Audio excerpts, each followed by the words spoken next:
Did Nvidia just cancel the 50 series super launch? And if so, why? Hackers are using smart bulbs for things that we never dreamed of. God of Games Gabe Newell wants to know where your hands are. Move over, Tony Hawk. The 900 has been replaced by the 5080. And in possibly shocking news, we take a look at a quad 5090 PC, the rise of RAM prices and the fall of NVMe availability, as well as, wait for it, a microwave PC. The beacons of news are lit. It's time for Meta PC's news. Let's go to Isengard. It's where the hobbits live. Never mind. Let's do this thing. A Redditor has built a PC which feels more like a power substation. This thing's got 4 Asus ROG Astral RTX 5090s jammed into a single tower, and it's powered by 2, not 1, 2 2400 watt power supplies. We need a word for something beyond overkill. This chaos is done through 4 PCIe 5.0 risers into the second chamber, which is now 75% GPU and 25% prayer. And I know what you're thinking, but Zach, that's 600 watts per GPU, and yes, it is. It's less of a gaming rig and more of a, we have AI overlord at home build. And now our biggest worry is that this brave builder might be testing the GPU gods with 4 12-volt high power cables in a single system. One can only shudder in fear at the electricity bill that this guy has. That's 4,800 watts. 2 2400 watt power supplies is insane. Did you ever think that we would need anything like that? I never thought we would see this day. So the single most expensive component in this build gotta be all those GPUs, right? Yeah, it's gotta be the GPUs for sure. The power supplies aren't cheap either. 2400 watt power supplies are super expensive. And I'm thinking about like temps as well. Yeah. Because like that build's gonna get hot. We did a dual 5090 build not too long ago and people were like, why? SLI's dead. Okay. There are still uses for multiple graphics cards today that don't involve SLI. In our instance, the one that we did was so that he could run a second super crazy monitor setup type of thing. But this is also a valid use, which is AI. There's still a good reason to buy multiple cards. Just, do you have the money? SLI's dead, but 4 5090s. Super loud inside. Super loud inside. SLI, baby. Whoa! Do you remember to subscribe? Hardware hacker Vimpo just turned a nightlight into a network admin. This is crazy. This is an AliExpress fever dream that has come to life once he figured out that the microcontroller had a 192 megahertz core with 276 kilobytes of RAM and 128K ROM, which is apparently enough to serve a tiny 90 kilobyte world of blocks and dreams. Watch out, Brick Tamlin. Vimpo is coming for your lamp. This thing took some gutting, desoldering, and repurposing, which you can see in the video. And as hardware begins to advance, my question is this: is Minecraft going to replace Doom for the will it play tests? Oh, and Vimpo wants you to know he uses Arch, by the way. Oh, I miss Jared now. Rest in peace, Jared. He's not dead. Oh, I thought he died. He's alive. Oh, he does the streams. That's right. I legitimately thought he passed away. My question here is, how do you think to do this? You just buy a light bulb and go, you take it apart and see if it'll run Minecraft. Like, I wonder if this will run Minecraft. This is incredible. Look, it still lights up. Wow. And it still turns on. That's great. Also, I use Arch, by the way. Like in the description. No, he didn't. He's that guy. So it's always a big question, right? Can it run Doom? We've seen it run on a freaking pregnancy test, refrigerator, all that good stuff. Maybe it's Minecraft now. Yeah, I mean, in this case, we're looking at a server, so he's not actually playing Minecraft on the light bulb, right? But he's hosting the world on the light bulb. Arguably more impressive. There's enough electronics and a lot of things in your home that if you are smart and you take some time, you could do some really cool things. Guys, we're watching RAM prices go up, and it's absolutely terrifying. We have Amazon prices that keep rising as PC Gamer clocked DDR5 kits at over double their price from 2 months ago, and the real story behind this increase is scarier than the freaking price tag. So it's AI. It's AI. Why wouldn't it be? Server DRAM contracts are beefing up with manufacturers shifting capacity toward data centers. Where else have we seen this? Let me think about it. I feel like it's right behind me. Now we're getting onto this trend of manufacturers saying, we could make more money if we just make it for AI instead of for people, just like like them. Consumer production is not as valuable as enterprise because it's scaling so quickly on the AI side of things. So what this means is like anything that uses memory, I'm talking phones, cars use memory, all these things. These companies not focusing on consumer like they normally do. They're like, we need to make sure the consumers have stuff to buy. They're like, why would we worry about that when the biggest consumers are these AI companies and they pay way more for this memory and they order way more of it? How many times a year do you buy new RAM? Never. Like once every few years when I upgrade a system. Every few years when you upgrade your system, then you'll buy 2 sticks of RAM. That's it. I would say right now, there are still some deals to be had. I haven't looked in the last week, but a week or so ago, I looked at Kingston and they were like reasonably fair on Amazon. The pricing hadn't shot up yet. Don't quote me on that for today, but like I would take a look at it. And if you need it right now, if you need it, now might be a good time to get it because this is going to continue into 2026. It's not like we're seeing it November, December, and then January 1 hits and everything's fine. They have said through guidance that this will happen throughout 2026, at least the first half of it. I'm gonna use this as an opportunity to pitch pre-built meta PCs. I was gonna say the same thing. Custom builds. If you're buying through an SI like us, you're not going to be seeing that difference in the memory because we've already purchased that. Our overhead remains the same until we get hit with it a few months later. Meta PCs, we got some great sales in November. We got some great sales in December. Check them out. All right, enough with the scary bad times. Let's switch to some gaming news, shall we? The Battlefield rumor mill is churning with suggestions that Battlefield 6 has a massive 9 new game modes in development. Now, if this is true, it shows that EA is trying to throw everything at the wall to see what sticks. After the recent RedSec Battle Royale launch, more modes means more chaos, and in Battlefield, that is always a good thing. Now, the only real question is, hey, Commander mode, when? Oh my God, Commander mode. Also, can Call of Duty come out already? I want the sweaty gamers to play something else besides because my kill death stinks. It's not very good. I'm gonna tell you something. This is the first Battlefield that I've actually like played a decent amount of. I was always a Call of Duty guy. Gotcha. Like super Call of Duty, like Modern Warfare 2. Oh, chef's kiss.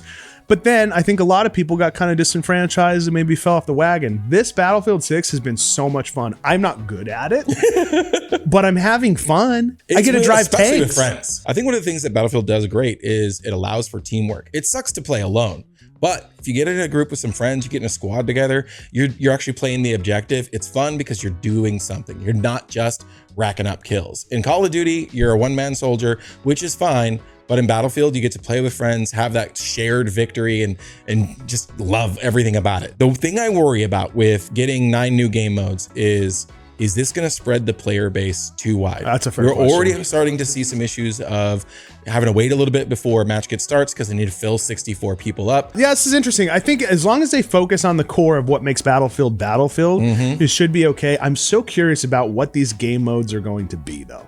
That'll be really, really interesting. Hey! Are you subscribed? Click the button.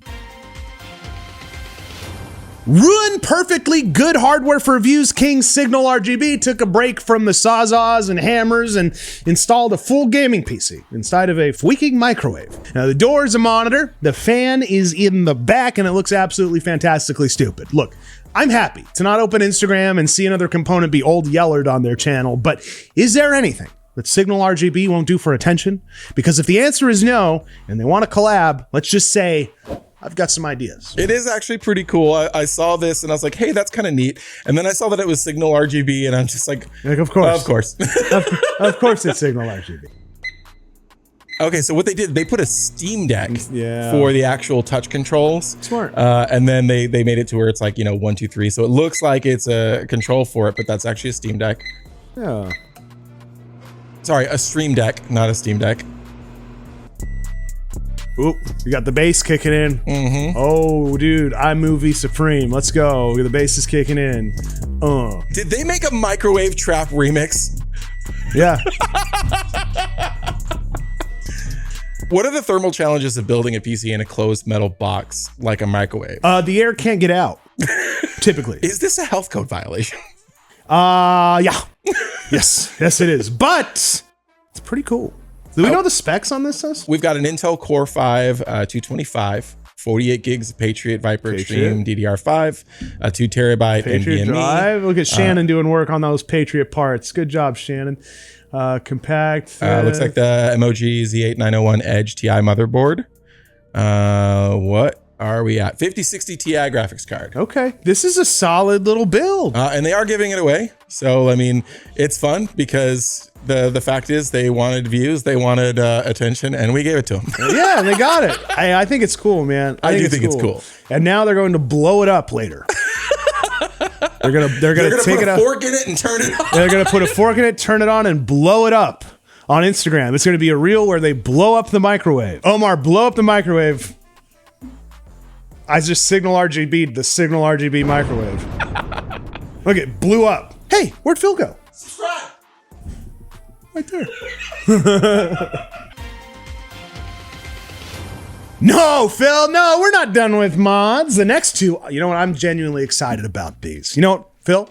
What do tech decks and GPUs have in common? Nope, they're both skatable. Well, at least they are now. Reddit user Ashley said, what? Slapped some trucks on the RTX 5080 ROG Astral Cooler after water blocking it, and I've got to say, this footage speaks for itself. Looks like an Astral, but it handles like a tough. And I don't even have words for this one. GPU training has become a physical thing. No, not AI training. Someone added a working model train track to their graphics card. A tiny train runs around the edge of the shroud, which is the most adorable and most impractical mod that we have seen all year. And my dad would probably love this, Zachary. I love this.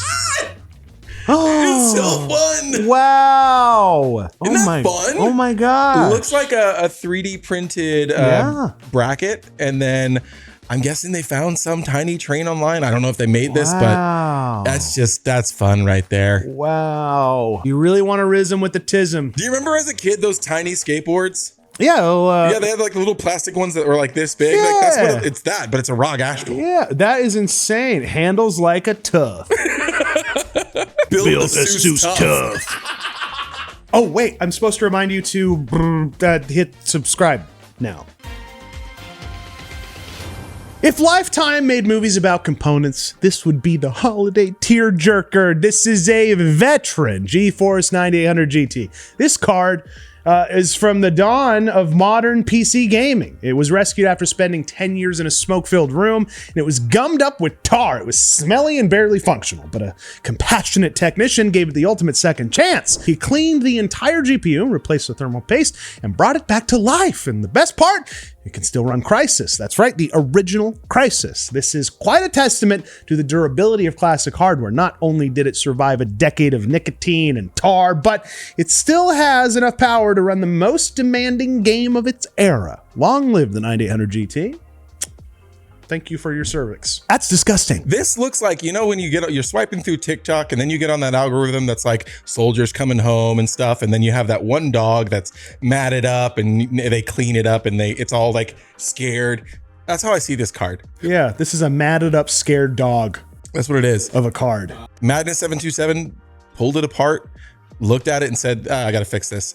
Cleaned it all off, and you can see the damage was bad. I mean, but look at the end result. Wow. I mean, he cleaned it up. Dude, Smoke, by the way, guys, I know there's a lot of like younger folks that watch this channel as well. This is also why smoking is not good for you. If it's doing this to a card, just imagine your lungs. Oh, it's not great for you, so don't smoke. My goodness gracious, what a cleanup job. This looks like a brand new card. According to his test, it performs like a brand new card. Now, I do want to note, it was getting 16 FPS in Crysis. Oh. But it ran it. Can it run Crysis is a very, very vague question. Really can it run Crysis well? That's a different question. It's a different question. But it can run Crysis. Gabe Newell wants to know where your hands are. And you know what? He's not judging. A huge leak points to an insane feature for the upcoming Steam Controller 2. The new device will reportedly be able to detect how far away your hands are using proximity sensors. It's pretty similar to the Valve Index controllers, offering what I can only guess would be advanced haptic feedback or gesture control system. But what some speculate is that this is all about reducing input lag and making the controller feel more snappy. That's not what's important. What's important is he chonky, boy. It's a chunky boy. You know what this reminds me of? What? Do you remember the Duke? Oh my God. The original Xbox controller? Yes. I remember my little hands on that thing. I was just like, what is it? Why is it so big? Why is it so big? This looks insane, by the way. It really does. I mean, it basically looks like they just took a standard controller and added the touchpads to it. My thing is, I want to know what kind of proximity to, like, what's that proximity going to do? Like in-game type of thing? Yeah, in VR, like obviously that is so you can hold on, you can let go and move your fingers and stuff like that. It looks great. It's a chonky boy for sure. But if some of those features, like especially the sensing capability, that could be super, super interesting. Now would be a really good time to hit subscribe. Nvidia's 4K AI box is gathering upvotes on Reddit as a user has tasked it with taking a break from rendering clankers and crop tops and instead rendering Night City. That's right, Cyberpunk 2077, as well as console emulators, are running on Jensen Huang's golden box of localized grok companions. Using Box 64, the ARM-based GB10 chip got about 50 FPS in Cyberpunk at 1080p with medium settings, no DLSS, and only an acceptable amount-ish of crashes. On the emulation side, ETA Prime pushed PS3 Skate around 60 FPS in Forza without catching fire. This isn't witchcraft, it's the GB10 having some actual muscle. This ARM plus Linux build is pretending to be a gaming PC, and you shouldn't buy this for gaming, but it just goes to show that Nvidia is good at being everywhere all at once. Look, this is top tier hardware from Nvidia, and even though it's not optimized for games, it's still built on similar architecture. And the answer to will it work is probably always yes. And the answer to should you try it is almost always no. That box is way too expensive, but it is cool to see that it is still capable of doing these things. Talking about Blackwell, and we saw the same thing like with the Pro 6000. Everyone was like, this is the best gaming card ever. Like, well, I should sure hope so. It's got all that VRAM. Like, I would sure hope that it is. It's not optimized for gaming, but it can. No, and if it was, then yeah, it would be just as good, if not better, than the 5090. Absolutely. So I think what is interesting about this, it's always fun to take something that is intended for another application and say, but can it do gaming? People love to see stuff like this. Absolutely. And so it's fun to see what the capabilities are of a box that was never meant to go anywhere near Cyberpunk 2077. Let me get some PS3 games in there. Yeah. Oh my gosh. I mean, Skate 3, this is crazy. And this is the emulation system. Yep. 60 FPS, 1080p in those workloads. So, you know, it's you can play some games on it. If you get bored with AI stuff with your new Spark that you spent how much on? How much? $4,000. $4,000 on? Then you could boot up some Skate 3. Imagine watching this video and not being subscribed. Couldn't be me.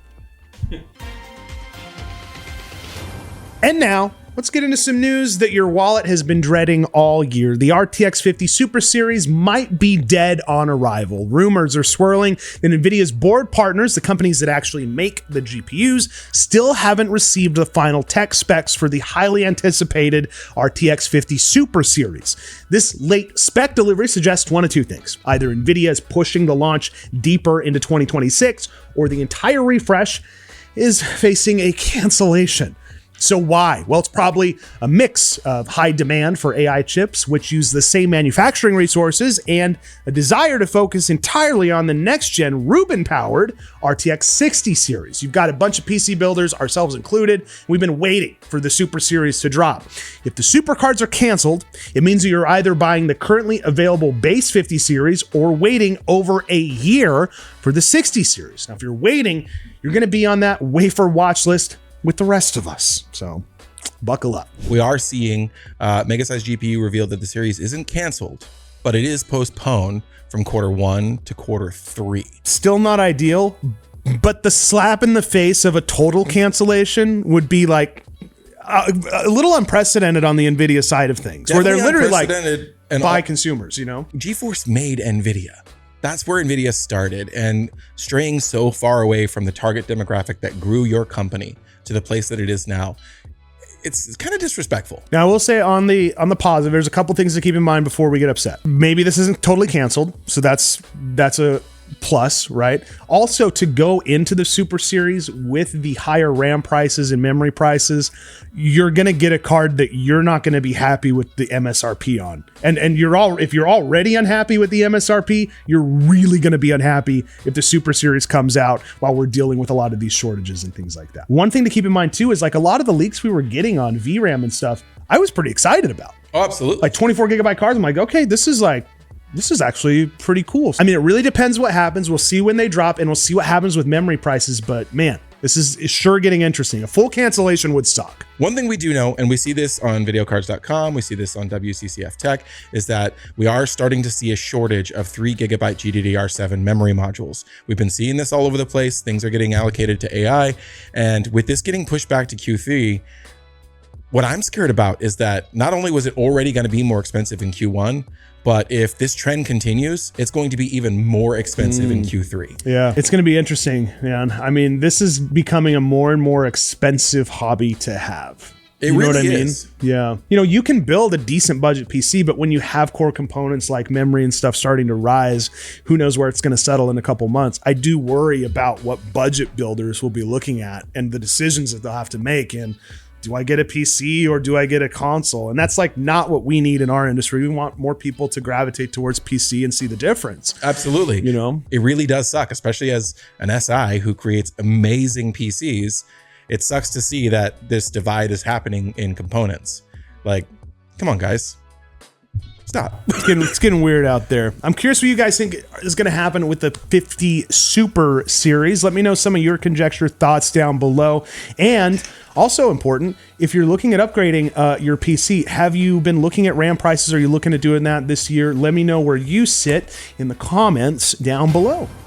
It wouldn't be a news video if we didn't thank all the amazing members that belong to our MetaPC's Backstage Pass. We've had some new folks join just in the past week. Destroyer OS, Cornboy199, Adam Williams, Douglas Fugate, Olavi Maikami, Xgamer Johnny, Doem Joyce, DJ, SNP, Sage, Dom, My 50, Cleo, CEO, XG5, 5G, why is your name? Got a bunch of numbers. Guys, thank you so much for joining, members. You get access to content that nobody else gets to see here on the channel, and you can sign up right here on the old YouTube. Check it out. Guys, thank you so much. It's going to do it for news today. As always, we're going to see you next time. Bye-bye.